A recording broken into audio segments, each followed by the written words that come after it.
नमो नमः मित्रों, मैं नागेंद्र दुबे आपको पिछले वीडियो में किरातार्जुनीयम के 38 श्लोकों का अध्ययन कराया था और अब उसी क्रम में मैं 39वें श्लोक पर प्रकाश डालता हूँ। जैसा कि आप सबों को मालूम होगा कि यह जो वीडियो है, यह जो कक्षा है, जो क्लास पढ़ाई जा रही है, यह मुख्य रूप से बीए प्रथम वर्ष के छात्रों के लिए उपयोगी है। उनकी परीक्षा के दृष्टिकोण से जो महत्वपूर्ण है उन पर प्रकाश डालने का कार्य कर रहा हूँ और उनके आगामी भविष्य में भी जो भी परीक्षाएं वे देना चाहेंगे उनमें भी ये अत्यंत रूप से लाभकारी होगी। तो प्रस्तुत जो श्लोक है, यह किरातार्जुनीयम के प्रथम सर्ग का 39वां श्लोक है, जिसका वक्ता द्रौपदी है। प्रस्तुत श्लोक में द्रौपदी द्वारा महाराज युधिष्ठिर की दयनीय दशा का उल्लेख है और उनकी दयनीय दशा का उल्लेख करने के क्रम में ही द्रौपदी उनकी भोजन व्यवस्था पर भी कटाक्षपात कर रही है, क्योंकि जब वे सिंहासन पर विराजमान थे तो उनकी क्या भोजन व्यवस्था थी, और अब जंगली कंदमूल फल को खाने के बाद उनका शरीर किस क्षीणता तक, है ना, किस दुर्दशा को प्राप्त हो गया है, इस पर कटाक्षपात करते हुए, इस पर व्यंग प्रहार करते हुए द्रौपदी युधिष्ठिर की जो क्रोधाग्नि है उसको उत्प्रेरित करने का कार्य करती है। क्योंकि महाराज युधिष्ठिर इस समय बिल्कुल शांत वातावरण में शांति को ही अपना हथियार मान करके तपस्वियों की भांति जीवन कर रहे हैं, तपस्या कर रहे हैं। जिस कार्य को देख करके द्रौपदी अत्यंत खिन्न है, द्रौपदी का मन चिंतित है, उसे इस वनवास काल और अज्ञातवास की जो अवधि है बहुत लंबी समझ आती है, बहुत लंबी प्रतीत हो रही है। इस लंबे अवधि की स्थिति में वह बार बार यह समझाने का प्रयास कर रही है कि आप की जो वसुधा थी वह छल से जीता गया है, अतः आप भी उसे छल से ही जीत लें। आप के द्वारा जो की गई संधियां हैं, जो शर्तें हैं, आप उनकी अवहेलना करते हुए, उन्हें दरकिनार करते हुए, साक्ष्य नीति का पालन करते हुए, सठे साक्ष्यम समाचरेत, इस उक्ति का, इस कहावत को चरितार्थ करते हुए आप कौरवों से अपने राज्य को हस्तगत कर लें। यही प्रयोजन है द्रौपदी की बातों का। तो द्रौपदी इसी क्रम में महाराज युधिष्ठिर की भोजन व्यवस्था का उल्लेख करते हुए कह रही है कि आप वनवास काल में किस तरह का भोजन कर रहे हैं और आपका शरीर कितनी दुर्बलता तक प्राप्त हुआ है, इसका उल्लेख कर रही है। और कहती क्या है कि पुरोपनीतम नृपरामणीयकम द्विजातिशेषेण यदे तदंधसा तदत्यते वन्यफलाशिनः परम परैति कार्त्यम यत सासमम वपुः। एक एक बात पर मैं प्रकाश डालता हूँ।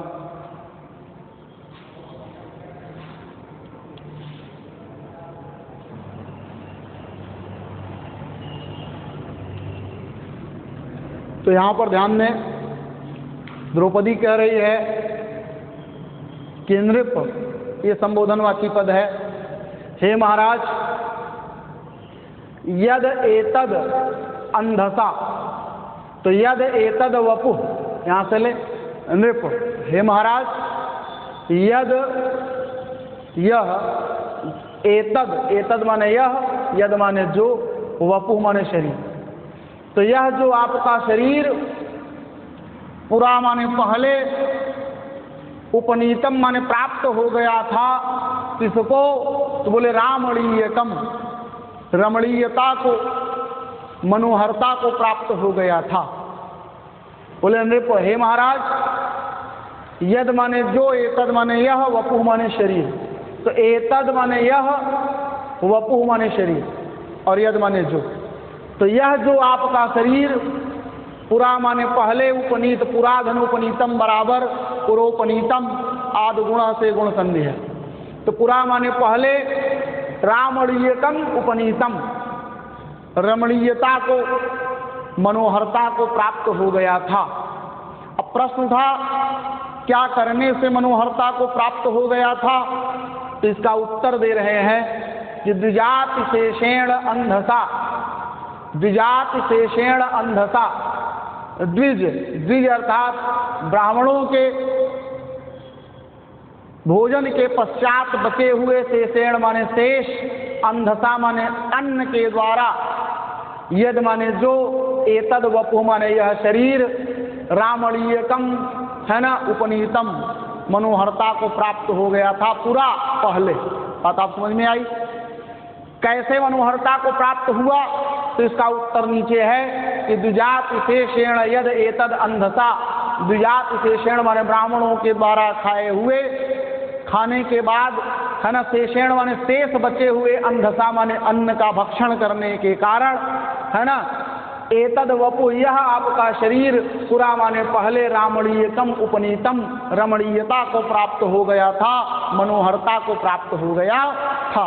इस तरह से युधिष्ठिर कितने ब्राह्मण हितैषी हैं इसका भी उल्लेख किया, और उनकी धार्मिक प्रवृत्ति में द्विजों का क्या स्थान है इसका भी उन्होंने क्या किया, उल्लेख किया। और आगे अब कह क्या रहे हैं कि तदात्यते वन्य फलासिनः परम परैति कार्श्यम यशसा समम वपुः। तद माने तो फिर, अद्य माने आज, ते माने तुम्हारा, वपुः माने शरीर, यशसा समम, यश के साथ साथ, वन्य फल असिनः, वन्य माने जंगली, और फल माने फल का, असिनः माने भक्षण करने के कारण, परम माने अत्यधिक, कार्श्यम माने क्षीणता को, परैत माने प्राप्त हो गया है। इसका क्या अर्थ है पूर्ण रूप से मैं समझाता हूं।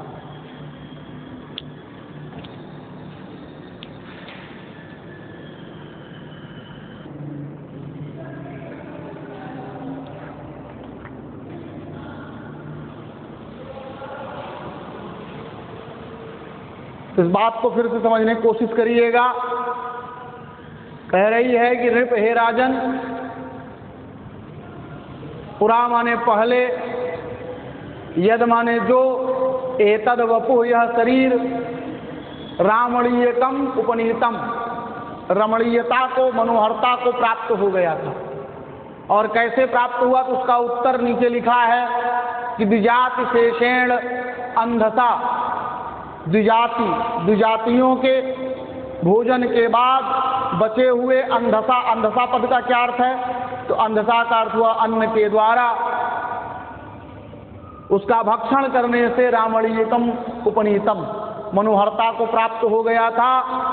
किंतु अब, है ना, तद माने तो फिर, अद्य माने अब, ते वपुः आपका शरीर, वन्य फल असिनः, वन्य फल असिनः, वन्य अर्थात जंगली फल का, असिनः माने भक्षण करने के कारण, यशसा समम, यश के साथ साथ, परम कार्श्यम परैति, परम कार्श्यम परैति अर्थात परम माने बहुत अधिक, कार्श्य, कार्श्य का अर्थ होता है क्षीणता को, और परैति माने क्या हुआ, प्राप्त हो गया है, ते अभाव है।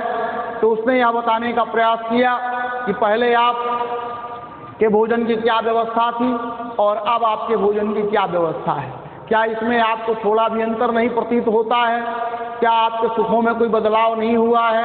क्या आप अपने, है ना, उस सुख को प्राप्त करने की चेष्टा क्यों नहीं करते हैं? इस तरह से उसका कहने का आशय है। अब यहाँ पर मैं जो इसकी साहित्यिक बातें उस पर प्रकाश डालता हूँ। तो पहली बात तो यार, इसमें छंद कौन सा है?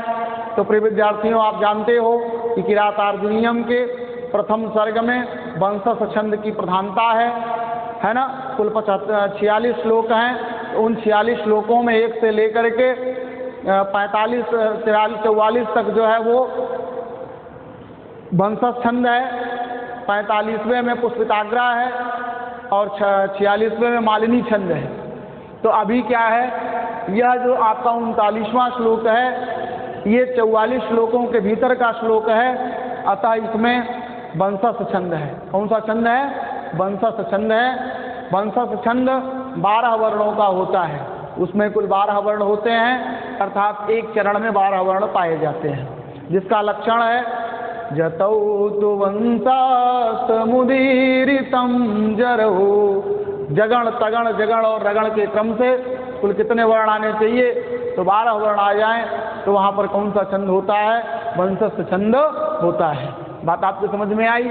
और यहाँ पर अगर अलंकार की बात करें तो सहोक्ति अलंकार है, अगर रीत की बात करें तो वैदर्भी रीति है, और गुण की बात करें तो प्रसाद गुण है।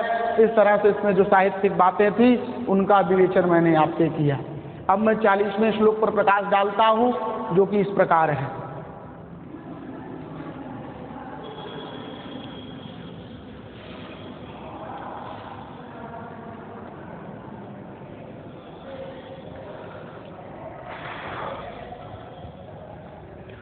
तो अब मैं 40वें श्लोक पर प्रकाश डाल रहा हूँ, जो कि आपके मोबाइल की स्क्रीन पर अंकित होगा।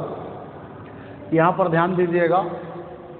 अब द्रौपदी जो है वो राजा युधिष्ठिर की दयनीय दशा का उल्लेख कर रही है। आगामी जो भी श्लोक आएंगे उनमें वह माने 38वां, 39वां, 40वां, 41, 42, 43, 44 इन श्लोकों में वह जो है राजा युधिष्ठिर की दयनीय दशा का उल्लेख कर रही है। तो यह तो इसका प्रसंग हो जाएगा। अगर संदर्भ तो आप समझ ही रहे हैं कि यह जो श्लोक है वो किरातार्जुनीयम के प्रथम सर्ग से उद्धृत है। ठीक है। किरातार्जुनीयम जो एकमात्र कृति है किसकी है? महाकवि भारवी की। तो अब इसका अगर प्रसंग आपसे पूछेगा तो एक ही शब्दों में आपको बता देना होगा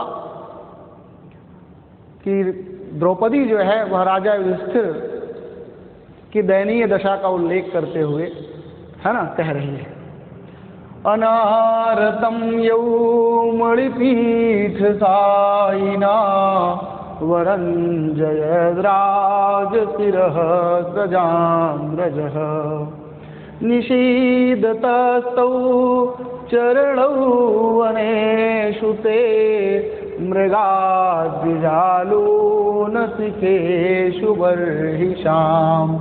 ये द्वि है। ठीक है द्विजा। अब एक एक बात मैं आपको समझा रहा हूँ, इसका अर्थ क्या होगा। तो पहले आप इसका अन्वय समझ लीजिए।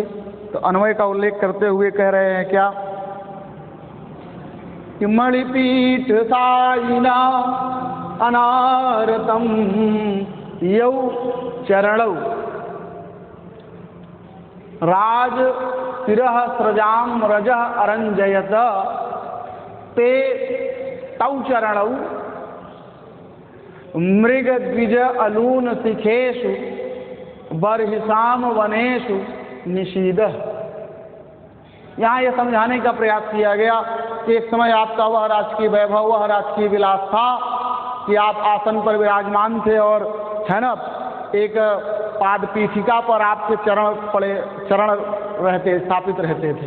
कहने का मतलब आपके चरण जो हैं वो सिंहासन पे आप बैठते थे और एक पाद पीठिका होती थी और उस पर आपके चरण सुशोभायमान होते थे। और वह जो पाद पीठिका होती थी उस पे है ना उसमें मणियाँ क्या होती थी? जड़ी रहती थी।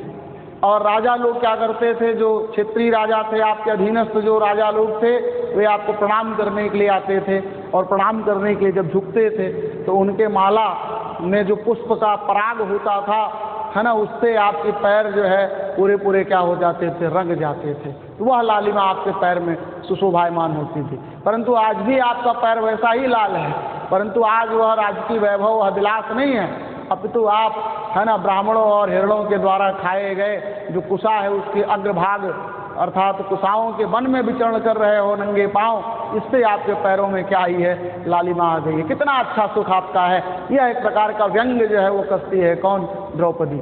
तो देखिए, अनारतम यौ मणिपीठ साइना वरंजयद्राज शिरः स्रजाम रजः। बोले मणिपीठ साइना, मणिपीठ साइना, मणि माने मणियों से निर्मित, पीठ साई माने पाद, पीठिका पर चरण है ना, पीठिका पर जहाँ पर चरण को लोग रखते हैं। एक चौकी होती है, सिंहासन पर व्यक्ति बैठ जाता था राजा, और नीचे जो है एक चौकी होती थी, उसी पर जो है अपने पैरों को रखता था। और वह चौकी भी है ना राजकीय गरिमा को जो है सुशोभित करती थी कि किसी राजा की जो है चरण है और चौकी पर रखा गया है, तो मतलब वो जो है मणियों से निर्मित होती थी। तो बोले क्या, मणिपीठ साइना माने मणियों से निर्मित पाद पीठिका पर है ना, अनारतम साइना, अनारतम निरंतर है ना, अनारतम निरंतर मणियों से निर्मित पाद पीठिका पर स्थापित होने के कारण या रखने के कारण, यौ चरणौ जो चरण, यौ चरणौ माने जो दोनों आपके चरण, आपके जो दोनों चरण थे वे, यहाँ पर ध्यान दें, यहाँ हो जाएगा क्या, मणिपीठ साइना व, तो मणिपीठ साइनौ ऐसे कर सकते हैं, और यहाँ पर आ मिल जाएगा तो अरंजयत, अरंजयत, अरंजयत माने रंग दिया जाता था, राज, यहाँ पर देखिए राज, रा इसको ले लेंगे इधर से, तो राज शिरः स्रजाम रजः, तो रंग दिया जाता था, किससे रंग दिया जाता था, तो बोले स्रजाम रजः, स्रजाम रजः माने माला के है ना, स्रजा माने माला और रज माने पराग, माला के पराग से, और किसके माला के पराग से, तो बोले राज शिरः माने राजा लोग जो अपने सिर में धारण किए हुए जो पुष्प, राजा के सिरों में धारण किए हुए जो माला थे उसके पुष्प के पराग से है ना, यौ चरण जो चरण अरंजयत माने क्या कर दिए जाते थे, रंग दिए जाते थे है ना, बिल्कुल लालिमा को प्राप्त हो जाते थे। कहने का भाव ये है, क्यों, तो बोले एक तो निरंतर है ना, हमेशा जो है वो कहाँ पर पड़े रहते थे, तो बोले मणियों से निर्मित पाद पीठिका पर पड़े रहने वाले जो चरण है ना, राजाओं, अन्य राजाओं के सिरों में शोभित होने वाली मालाओं के पराग से अरंजित माने रंग दिए जाते थे। तौ चरण वे दोनों चरण से माने आपके वही दोनों चरण आज मृगाद और मृग और द्विज, तो मृग माने हुआ हिरण और द्विज माने हुआ ब्राह्मण। तो ब्राह्मण लोग जो है यज्ञ में प्रयोग करते हैं कुशाओं के, इसलिए उसका अग्रभाग लेते थे, और मृग का तो भोजन है इसलिए वो भी खाता था, और उसी पर नंगे पांव चल रहे हैं कौन, युधिष्ठिर महाराज। तो उसी बात को यहाँ पर कहा गया कि जो चरण वे बिल्कुल लालिमा से युक्त होते थे, वही चरण माने ते माने आपके, तव चरण वही दोनों चरण, मृग माने हिरण और द्विज माने ब्राह्मणों के है ना, अलून माने काटे गए, शिखेश माने शिखाओं वाले, तो मृगों और ब्राह्मणों के द्वारा है ना काटे गए कुशाओं के, शिखेश माने अग्रभाग वाले, बरहिसाम वनेश माने कुशाओं के वन में, निषीदा माने क्या है, पड़ रहे हैं, और उससे भी क्या है, कहने का भाव लालिमा आ रही है। परंतु आज उन पैरों की वह लालिमा नहीं जो राजकीय सुख से प्राप्त होता था। आज आपके जो पैर हैं वे अत्यंत कष्ट को प्राप्त हो रहे हैं, बहुत ही दुख को प्राप्त हो रहे हैं, ये उसके कहने का भाव है। एक प्रकार से आपका संपूर्ण राजकीय जो सुख था वो छिन गया है, इतने पर भी आपका मन खिन्न नहीं होता है। आप अपनी है ना राजकीय वैभव को प्राप्त करने की चेष्टा क्यों नहीं करते हैं? तो आपका साधारण धर्म है, आपके भीतर क्षत्रियोचित कर्तव्य जो है वह जगे और अपने राज्य को प्राप्त करें, उसके कहने का भाव है। अब मैं आगे 41वें श्लोक पर प्रकाश डालता हूँ। अच्छा, इसमें थोड़ी सी कुछ बातें रह गई, जैसे क्या है, तो अगर छंद की बात करें तो क्या है, वंशज छंद है, परिकर अलंकार है, रीति क्या है, वैदर्भी, और गुण क्या है, प्रसाद है। ठीक है, परिकर अलंकार से युक्त है ये। अब इसके बाद मैं 41वें श्लोक पर प्रकाश डालता हूँ।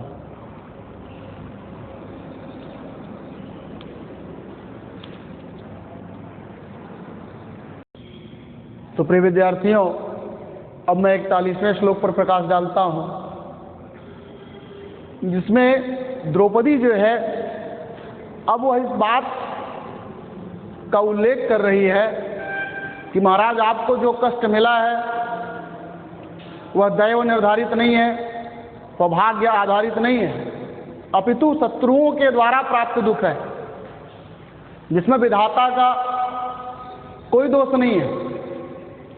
यदि आपको भाग्य ने दिया होता तो आप उसको सह लेते। यह जो आपको कष्ट प्राप्त हुआ है यह शत्रु निमित्त है, अतः इसका नितांत रूप से प्रतिकार किया जाना अत्यावश्यक है। तो इसी बात को कहते हुए कह रही है क्या कहती है द्विषन्निमित्ता यदि यम दशा ततः समूलमुन्मूलयतु हीव मे मनः परैर्परयाश्रितवीर्य संपदां पराभवोऽप्य उत्सव एव मानिनाम्। कहती है द्विषन्निमित्ता यदि यं दशा ततः समूलमुन्मूलयतीव मे मनः।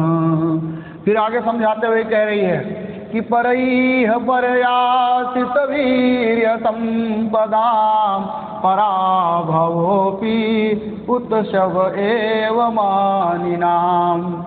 कहती है, यहाँ पर ध्यान दीजिएगा, ये जो चौथी लाइन है इसको हम सब सूक्ति कहते हैं। क्या कहते हैं? सूक्ति कहते हैं। क्यों कहते हैं? क्योंकि यहाँ पर बहुत अच्छी सूक्ति आई और ये आपसे पूछा जाएगा कि प्रस्तुत सूक्ति का वक्ता कौन है, तो आप ध्यान रखना इस सूक्ति का वक्ता कौन है, द्रौपदी है। ठीक है, किस ग्रंथ से लिया गया तो ये भी आप बता सकते हैं कि ये भारवी के किरातार्जुनीयम के प्रथम सर्ग से लिया गया है। यहाँ पर ये बात आई कि पराभव भी है ना, जो स्वाभिमानी लोग होते हैं वे हार तब मानते हैं, है ना, ऐसे ही हार नहीं मान लेते, वो करके हार मानते हैं। और उनके लिए हार भी क्या होता है? उत्सव के समान होता है। वे लड़ते हैं, भिड़ते हैं, फिर हार को प्राप्त होते हैं, तब हार को स्वीकार करते हैं। ऐसे ही हाथ पे हाथ रख के हार को नहीं स्वीकार करते हैं। ऐसे तो कायरों का कार्य है।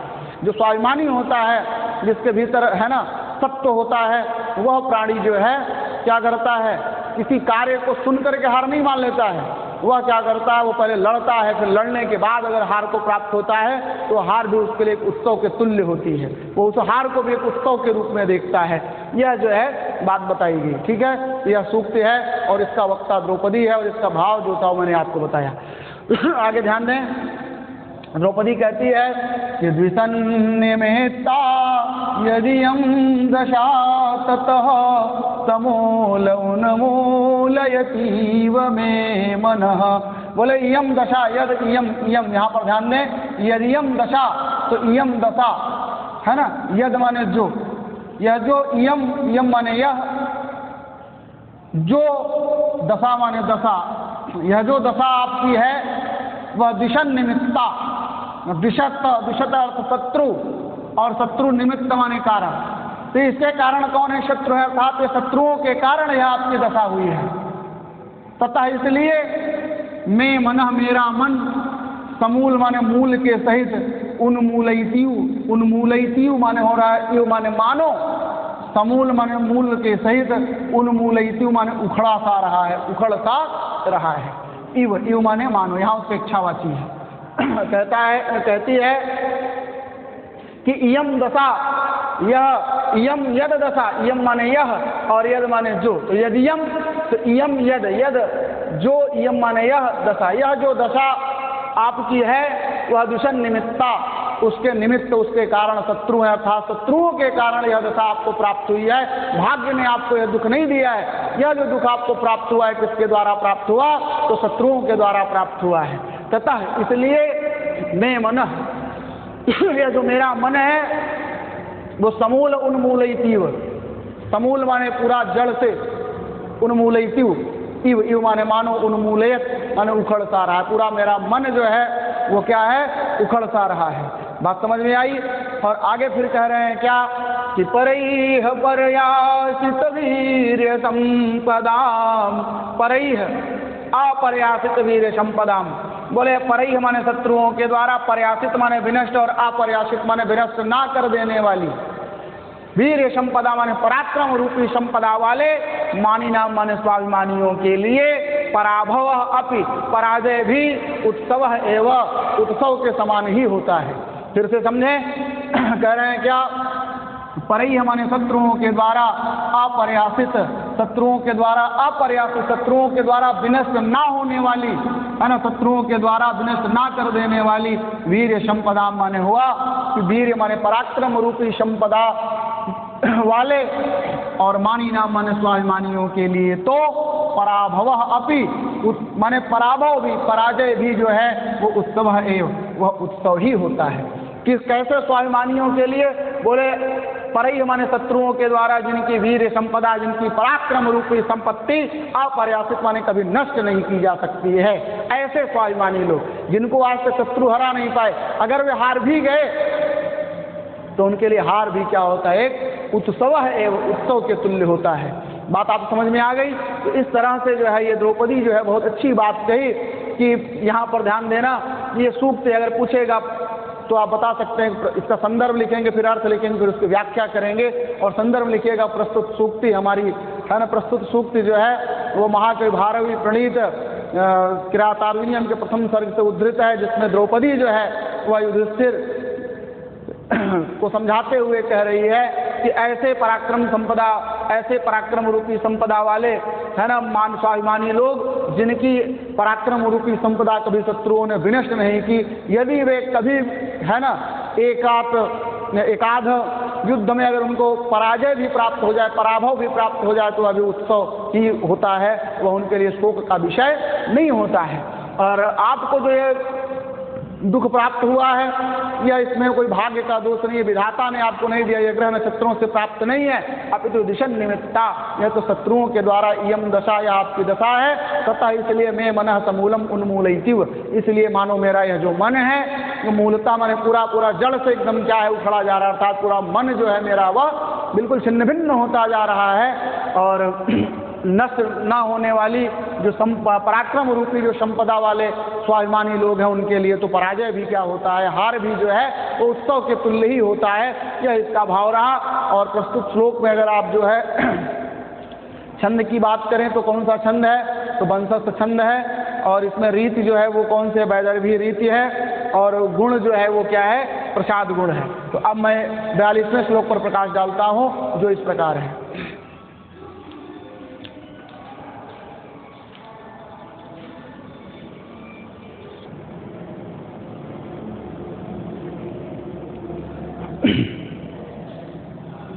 तो यहाँ पर ध्यान दीजिए, यह जो श्लोक है यह 42वां श्लोक है प्रथम सर्ग का, ठीक है, 42वां श्लोक है, जिसमें द्रौपदी यह समझाने का प्रयास कर रही है कि अब आप शांति के मार्ग को छोड़ दीजिए, आप क्षत्रियोचित जो धर्म बताए गए हैं आप उनका पालन करिए, क्योंकि आपकी सिद्धि अलग है और शांति चाहने वाले मुनियों की सिद्धि अलग है। आप इस समय जो मुनिवद आचरण कर रहे हो यह आपको शोभा नहीं देता है, क्योंकि मुनियों को ही शांत से सिद्धि होती है, न कि राजाओं को। आप इस समय जो मुनियों जैसा आचरण कर रहे हो इससे आपको आपकी लक्ष्य की प्राप्ति होने वाली नहीं है, इससे आपको आपकी सिद्धि कदापि नहीं प्राप्त होगी। इसी बात को वह जो है समझा रही है, और समझाते हुए प्रस्तुत श्लोक में कह रही है। क्या कह रही है जरा सा देखें। विहाय शांतिम नृपधाम तत्पुनः प्रसीद संदेहि वधाय वेद्विषाम् व्रजन्ति शत्रून् वधूयने स्पृहाः समेन सिद्धि मुनयो न भूभृतः। फिर बोले क्या कि समेन सिद्धिं मुनयो न भूभृतः। यहाँ पर ध्यान दीजिएगा, यह भी जो है प्रसिद्ध सूक्ति है, यह अभी आपसे परीक्षा में पूछी जाएगी। परीक्षा कोई भी होगी, जो भी आप परीक्षा देंगे, है ना, अभी देंगे या भविष्य में जो भी आप प्रतियोगी परीक्षाएं देंगे उनमें भी आपसे पूछेगा कि समेन सिद्धिं मुनयो न भूभृतः। यह प्रसिद्ध सूक्ति जो है वह किस ग्रंथ से उद्धृत है, तो उसको आपको बताना होगा। किया जो सूक्ति है वह किससे है? तो आप बता सकते हैं कि यह सूक्ति किरातार्जुनीयम के प्रथम सर्ग से क्या है? उद्धृत है। ठीक है, अब आगे ध्यान दीजिएगा, इसके अर्थ पर मैं प्रकाश डालता हूँ। तो अर्थ में कह रही है क्या कि नृप अर्थात हे राजन, नृप हे राजन, शांतिम विहाय, शांति को छोड़ करके। नृप हे राजन, द्रौपदी कह रही है, ये संबोधनवाची पद है।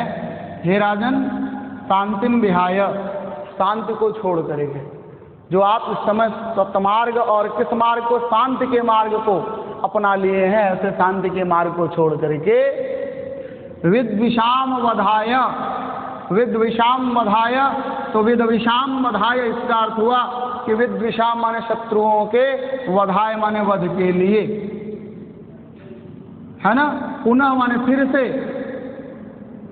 धाम संदेह, धाम माने अपने तेज को, संदेह माने क्या करिए? धारण करिए। बात समझ में आया कि नहीं समझ में आया? और एक बात आई यहाँ पर प्रसीद, प्रसीद माने कृपया, प्रसीद का अर्थ क्या हुआ? कृपया। तो फिर कह रहे हैं क्या कि हे राजन, शांतिम विहाय, शांति को छोड़ करके, है ना, प्रसीद माने कृपया, आप विद्विषाम वधाय, शत्रुओं के वध के लिए, पुनः तत् माने उसी, धाम माने तेज को, संदेह माने धारण करिए। तत् माने उसी और धाम माने तेज, तेज अर्थात क्षत्रियोचित, जगत विख्यात जो आपका तेज है, जो क्षत्रियोचित तेज है, संदेह माने उसी को धारण करिए। क्यों धारण करिए? तो इसका उत्तर यहाँ पर दिया है, विद्विषाम वधाय, शत्रुओं का वध करने के लिए। और फिर आगे समझा रही है क्या कि व्रजन्ति शत्रून् वधूय निःस्पृहाः समेन सिद्धिं मुनयो न भूभृतः। फिर यहाँ पर वो समझाने का प्रयास कर रही है कि निःस्पृहा मुनयः, निःस्पृहा, स्पृहा माने होता है अभिलाषा, इच्छा, और जिसमें अभिलाषा इच्छा ना हो उसे कहते हैं निःस्पृह। निःस्पृह अर्थात निष्काम, और स्प्रिय माने सकाम, कामनाओं से घिरा व्यक्ति स्प्रिय है, और कामनाओं को ना चाहने वाला व्यक्ति क्या है? निःस्पृह है। अर्थात कामनाओं को ना चाहने वाले अर्थात निष्काम, मुने माने मुनि लोग ही, समेन, समेन माने शांति से, ठीक है, शांति के द्वारा, शांति से, सम माने शांति के द्वारा, शत्रून, है ना, वधूय, शत्रून वधूय सिद्धिम व्रजंती न भूभृतः, ये इसका अन्वय हो गया। क्या कि निःस्पृहा मुनयः, निःस्पृहा, निःस्पृहा मुनयः माने कुछ ना चाहने वाला मुनि अर्थात निष्काम मुनि ही, समेन शत्रुन वधूय, समेन शत्रुन वधूय अर्थात शांति से, अपने सम से, है ना, अपने इंद्रिय और मन के निग्रह से ही शत्रुन वधूय, शत्रुओं का विनाश करके। तो तप मार्ग में जो आने वाले शत्रु है अर्थात काम क्रोध लोभ मोह इत्यादि शत्रुओं को मार करके, उनका संहार करके, उनका विनाश करके, सिद्धिम व्रजंति, है ना, सिद्धि को प्राप्त होता है अर्थात मोक्ष को प्राप्त करता है। न भूभृतः, न कि कोई राजा। जिस तरह से आप आचरण कर रहे हैं मुनियों का आचरण है, आप जैसे राजा, है ना, राजा का ये आचरण नहीं है, क्योंकि जो सम से जो सिद्धि है वो मुनियों को ही होती है, न कि राजाओं को होती है। इसलिए आपसे, है ना, निवेदन है कि प्रसन्न हो जाइए कृपया, है ना, आप जो है क्या करिए, शत्रुओं के वध के लिए आप अपने पुनः उसी, है ना, धाम को, उसी तेज को आप संदेह माने क्या करिए, धारण कर लीजिए, जो जगत विख्यात तेज आपका था। अतएव क्षत्रियोचित कार्य यही होगा। इस तरह से द्रौपदी जो है वो समझाने का कार्य की। तो पूरे श्लोक का भाव आपके समझ में आ गया होगा। तो इसमें जो है रस, आप जो है अलंकार आप समझ ही रहे हैं, और छंद भी संभवतः आप समझ रहे हैं। तो अलंकार की बात करें तो यहाँ पर क्या अर्थांतर अन्यास अलंकार है, और छंद अगर आप देखेंगे तो वंशस्थ छंद है, जिसका लक्षण भी है जतौ तु वंशा समुदीरितं जरो। जगण, तगण, जगण और रगण के क्रम से कुल कितने वर्ण आते हैं? 12 वर्ण आते हैं। तो वहाँ क्या होता है? वंशस्थ छंद होता है। गुण की बात करें तो यहाँ प्रसाद गुण है, और रीति की बात करें तो आप जान ही रहे प्रथम सर्ग में कौन सी रीति है? वैदर्भी रीति है, ठीक है। और सामान्य बातें जो ऊपर हैं उसका, है ना, चौथी लाइन में विशेष कथन किया गया। तो सामान्य का विशेष से कथन होने के कारण यहाँ पर क्या है, अर्थांतरन्यास अलंकार है। ठीक है, अब मैं आगे 43वें श्लोक पर प्रकाश डालता हूँ, जो इस प्रकार है।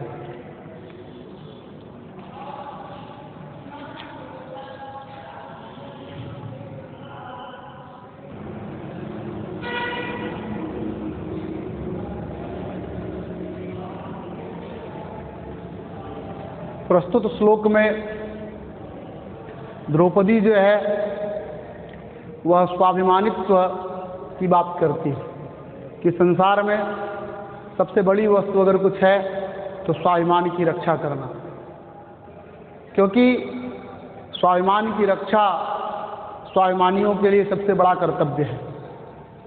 उनके स्वाभिमान की रक्षा हो, यही उनकी जीवन की सबसे बड़ी जिम्मेदारी है, जिसके लिए वे जाने जाते हैं।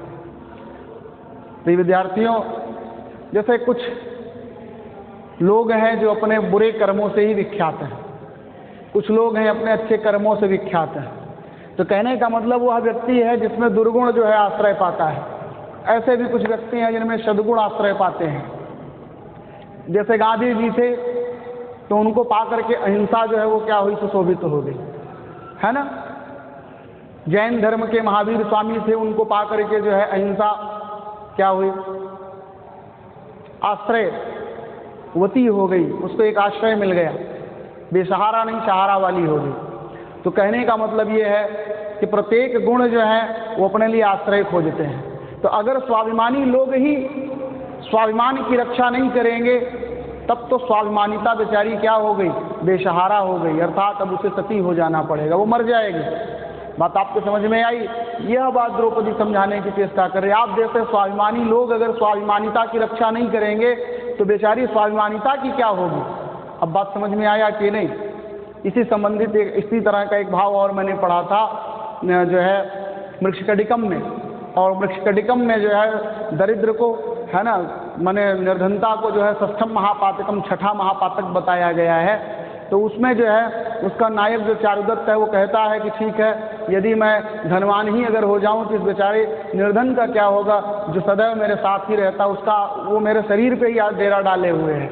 अगर मैं अमीर बन ही जाता हूं तो ये जो निर्धन बेचारा है ये कहाँ जाएगा। तो मुझे इस पर दया आती है, इसलिए मैं निर्धन ही बना रहना चाहता हूँ। तो यहाँ पर उसी तरह का एक भाव है कि ये जो स्वाभिमानिता है, अगर स्वाभिमानी लोग ही अगर इस तरह का कार्य नहीं करेंगे तब तो वह बेचारी क्या हो जाएगी, बेसहारा हो जाएगी। इसी बात को यहाँ पर जो है द्रौपदी समझाते हुए कह रही है। क्या कह रही है जरा सा देखें।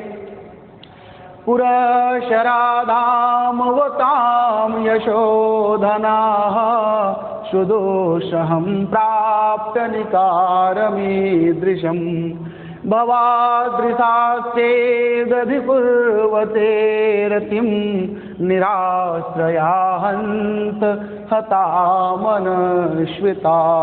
नीचे वाली लाइन को ध्यान से देखिएगा। ये जो नीचे वाली लाइन है यह एक सूक्त है, इसको आप सब अच्छे से ध्यान में रखिएगा। यह सूक्त है, इसमें यह कहा गया कि निराश्रया हंत हता मनस्विता। हंत माने दुख है कि मनस्विता जो है, जो स्वाभिमानिता है, वह बेचारी निराश्रया माने आश्रय विहीन होकर के, हता माने क्या हुई, बेसहारा हो गई, अर्थात मर गई। तो जरा सा ऊपर से देखेंगे तो पूरी बात आपको समझ में आ जाएगी। तो बोले क्या कि धाम वताम पुरः शरः यशोधनाः भवादृशाश्च ईदृशं निकारं प्राप्य, ईदृशं सुदुस्सहं निकारं प्राप्य चेद अधिरतिं कुर्वते हंत मनस्विता निराश्रया हता। यह इसका अन्वय हो गया। क्या हुआ कि धाम वताम पुरः शरा यशोधनाः भवादृशाः ईदृशं सुदुस्सहं निकारं प्राप्य चेत रतिम अधिरतिम कुर्वते हंत निराश्रया मनस्विता निराश्रया हता। तो कह रहे हैं क्या कि धामवताम, धाम माने तेज, और धामवताम माने तेजस्वियों में, पूरा शरह माने अग्रगण्य। तो तेजस्वियों में अग्रगण्य, और यशोधना माने यश ही यश रूपी धन वाले। तो धाम अवताम पुरह शरा माने तेजस्वियों में पुरहशर अग्रगण्य, और यशोधना माने यश रूपी धन वाले। भवादृशाह भवात ईदृशाह, भवादृशा माने ईदृश माने जैसे, भवात माने आप जैसे लोग है ना। चेद माने यदि, सुदुस्सहम, सुदुस्सहम माने अत्यंत दुसह, निकारम माने अपमान को, ईदृशम माने इस प्रकार के। तो इस प्रकार के सुदुस्सहम निकारम, असहनीय निकार माने अपमान को, प्राप्त माने प्राप्त करके, चेद माने यदि, रतिम कुर्वते यदि उसमें भी क्या करेंगे, रतिम कुर्वते संतुष्ट हो जाते हैं। इस प्रकार के अपमान को पा करके भी उसका बदला नहीं लेना चाहते हैं, अर्थात संतुष्ट ही रहना चाहते हैं। तो हंत तो दुख की बात है। ये जो मनस्वता है, ये जो स्वाभिमानिता है, वह बेचारी निराश्रया, आश्रयविहीन होकर के हता माने क्या हुआ, मर जाएगी या मर गई। कहने का भाव ये है कि आपको इतना बड़ा अपमान जो है कौरवों के द्वारा प्राप्त हुआ, और इतने पर भी आप संतुष्ट हैं, आप सन्यासियों जैसा आचरण कर रहे हैं। भरी सभा में आपकी पत्नी का चीरहरण हुआ, आपको छल से है ना धरती संपूर्ण राज्य से वंचित कर दिया गया, आपको जंगलों में रहने के लिए छोड़ दिया गया, आप कंदमूल फल पर जीवन गुजार रहे हो, वंचरों की भांति जीवन काट रहे हो।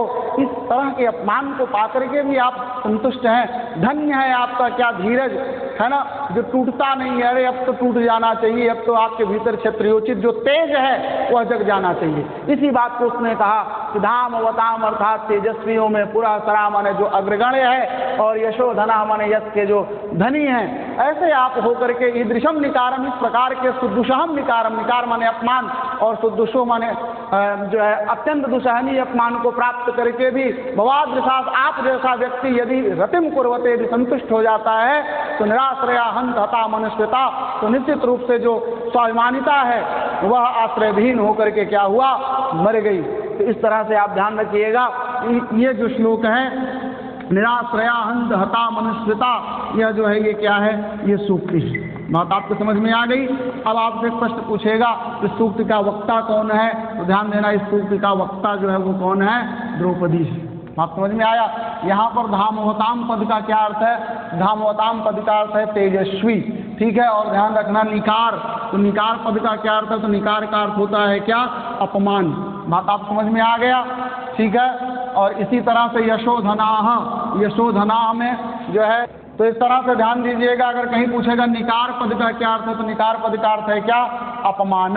और निराश्रया हंत हता मनुष्यता, यह जो सूक्त है किस ग्रंथ से उद्धृत है, तो ध्यान दीजिएगा यह जो है किससे उद्धृत है, तो यह किरातार्जुनीयम से उद्धृत है। किससे उद्धृत है, किरातार्जुनीयम ग्रंथ से उद्धृत है। अगर मान लीजिए अगर ऐसे ही पूछ ले कि निराश्रया हंत हता मनुष्यता यह किस कवि की उक्ति है, तब आप ध्यान रखिएगा कि लेखक के विषय में पूछ रहा है, तब आपको बताना पड़ेगा कि यह भारत की उक्ति है, ठीक है। अच्छा, कथन में पूछेगा तो द्रौपदी का कथन है। इस तरह से हमने आपको 43 श्लोक पढ़ाए। अब 44वें श्लोक पर मैं प्रकाश डालता हूँ।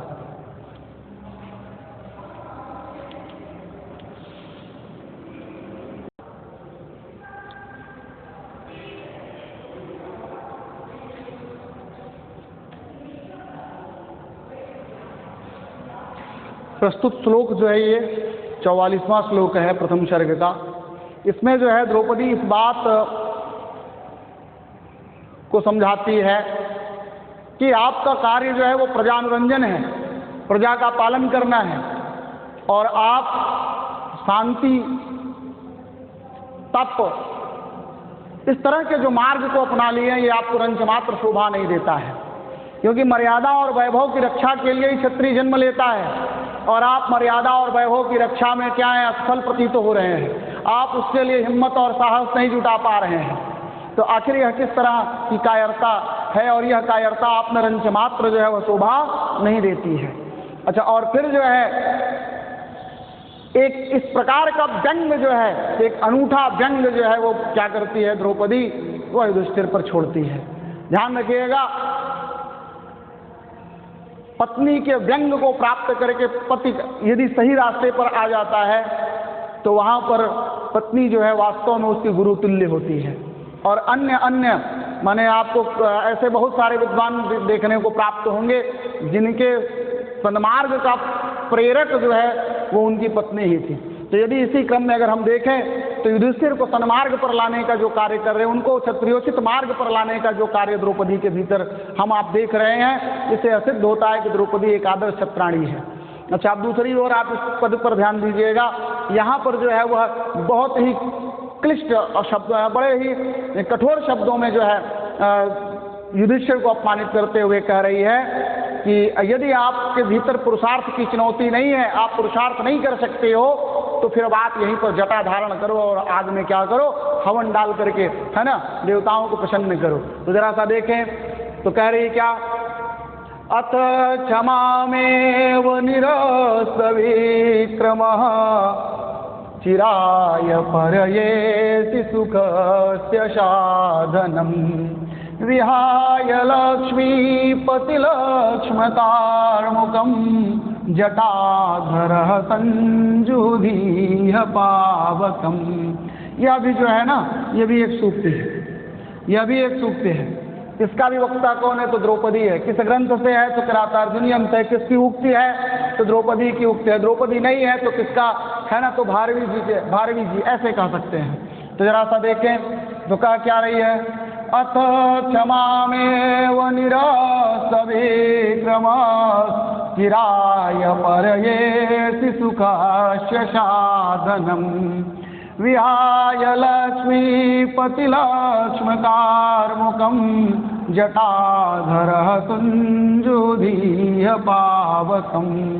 बोले क्या अथ माने इसके बाद क्या कह रही है कि विक्रमा निरस्त,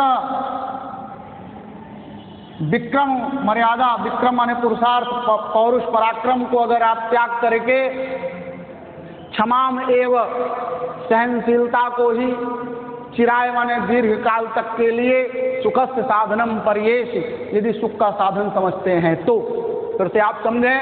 अतः इसके बाद द्रौपदी ने कहा कि महाराज आप विक्रम निरस्त, विक्रम माने पराक्रम को, निरस्त माने छोड़ करके, परित्याग करके, यदि आप अपने पराक्रम का परित्याग करके क्षमाम एव, क्षमा को ही, सहनशीलता को ही, चिराय माने चिरकाल तक के लिए, सुखस्य साधनम परयेषि, सुखस्य साधनम सुख का साधन मान बैठे हैं, सुख का साधन समझ रहे हैं, तो एक काम करिए। तो बोले क्या? तो कह रहे हैं विहाय लक्ष्मीपतिलक्ष्मकारमुखं जटाधरः संजुधीह पावकम्। बोले एक काम करिए फिर आप, लक्ष्मीपति लक्ष्मकारमुखम, कारमुख माने धनुष, और लक्ष्मीपति माने क्या हुआ? लक्ष्मी का स्वामी अर्थात राजा, और लक्ष्म माने चिन्ह, तो राजा का चिन्ह है ना, रूपी, कारमुख माने धनुष, तो राजकीय चिन्ह रूपी माने राज चिन्ह रूपी, लक्ष्मीपति माने राजा, तो लक्ष्मीपति का अर्थ हो जाएगा राज, और लक्ष्म, लक्ष्म पद का अर्थ हो जाएगा चिन्ह। ध्यान दीजिएगा, यहीं पर स्पष्ट कर देना चाहता हूँ, ये सही है, चिन्ह यही सही है, फिर भी लोग क्या बोलते हैं? चिन्ह। तो ध्यान देना प्रिय विद्यार्थियों, ये गलत है और ऊपर वाला जो मैं लिखा हूँ वही क्या है? सही है। तो आपको क्या बोलना है? चिन्ह, लेकिन फिर भी लोग क्या बोलते हैं? चिन्ह। तो ध्यान रखिएगा, चिन्ह गलत है। ठीक है, मैं अपने विषय पे आता हूँ। तो विहाय लक्ष्मीपतिलक्ष्मकारमुखं जटाधरः संजुधीव पावकम्। बोले लक्ष्मीपति, लक्ष्मी का पति है ना, तो ध्यान दीजिएगा ये क्या है? लक्ष्मीपति अर्थात राजा, और राजा को अगर हम छोटा सा कर दें तो हो जाएगा राज, और लक्ष्म का अर्थ हो गया चिन्ह, तो राज चिन्ह रूपी कारमुख पद है, कारमुख पद का अर्थ है धनुष, तो राज चिन्ह रूपी जो धनुष है उसको विहाय माने आप क्या करिए? उसको छोड़ करके जटाधर, जटाओं को धारण करके अर्थात जटाधारी बन करके, सुंजुधि, देखिए सुंजुधि, सुंजुहुत, सुंजुहुत माने हवन करिए, यह माने यही इसी वन में, इसी तपोवन में, इसी द्वैत वन में, पावकम माने अग्नि में। तो बोले जटाधर, जटा धारण करके, यह माने इसी तपोवन की, है ना, इसी द्वैत वन में, पावकम माने अग्नि में, सुंजुहुत, सुंजुहुत माने क्या करिए? है ना, हवन कीजिए। तो इस तरह से क्या किया? तो एक तीखा व्यंग प्रहार किया द्रौपदी ने किसके चरित्र पर? युधिष्ठिर के चरित्र पर। उसने बड़े साफ शब्दों में कह दिया कि अगर आप पराक्रम का परित्याग करके क्षमा को ही है ना चिरकाल तक के लिए सुख का साधन मान रहे हैं, तो आप राजकीय चिन्ह रूपी धनुष का परित्याग करके जटा को धारण करके यह पावकम यही अग्नि में आप क्या करिए, आहुति डालते रहिए, इसी से आपका कल्याण हो जाएगा। तो ये बहुत ही तीखा व्यंग रहा। वह यह मानती है कि इस तरह का व्यंग करने से हो सकता है युधिष्ठिर के भीतर एक क्षत्रियोचित जो कर्तव्य है वह जग जाए और वे अपने खोए हुए साम्राज्य को प्राप्त करने के लिए संघर्ष करें। तो प्रस्तुत श्लोक जो था उसका भाव मैंने आपको स्पष्ट करने का प्रयास किया। अब इसमें जो साहित्यिक बातें हैं उन पर प्रकाश डालता हूँ। तो सबसे पहली बात यहाँ है, छंद जो है वह क्या है? वह वंशज छंद है। और वंशज छंद में कुल कितने वर्ण होते हैं? तो आप जानते हैं कि प्रत्येक चरणों में कितने वर्ण होते हैं? तो प्रत्येक चरणों में 12 वर्ण होते हैं। बात आपको समझ में आई? और 12 वर्ण होता है और उसका एक क्रम होता है। कौन सा क्रम होता है? उसका लक्षण आपको याद होगा, जतौ तु वंशा समुदीरितम जरौ, माने जगण तगण जगण और रगण के क्रम से कुल कितने वर्ण होने चाहिए? तो उसका उत्तर आता है 12 वर्ण। तो 12 वर्ण प्रत्येक चरणों में यदि हैं तो वहाँ पर क्या है? वह वंशज से छंद होता है। इसी तरह से अगर हम इसमें रीति की बात करें तो ये वैदर्भी रीति है, ठीक है। और कई जगहों पर आप इसमें वा पद को देखेंगे, जैसे यहाँ देखें विहाय का वा, क्षमामेव का वा और विक्रम का वा, है ना, पावकम का वा। इस तरह से इसमें क्या है? ये अनुप्रास अलंकार भी है और रीति जो है वो वैदर्भी है और गुण जो है वो क्या है? प्रसाद है। तो प्रिय विद्यार्थियों, हमने आपको इस वीडियो में 44वें श्लोक तक के जो श्लोक का अर्थ था उसका पारायण हमने आपको कराया। अब आगे के जो भी दो श्लोक बच रहे हैं उनको मैं किसी अन्य वीडियो में आपको बना करके दे दूंगा। तो आज के लिए बस इतना ही। आशा करता हूँ कि मेरा जो कार्य था अर्थात यह जो वीडियो है आपको पसंद आया होगा और आप अच्छे से एक तैयारी करिएगा। इन्हीं शब्दों के साथ मैं अपनी वाणी को विराम देता हूँ। धन्यवाद।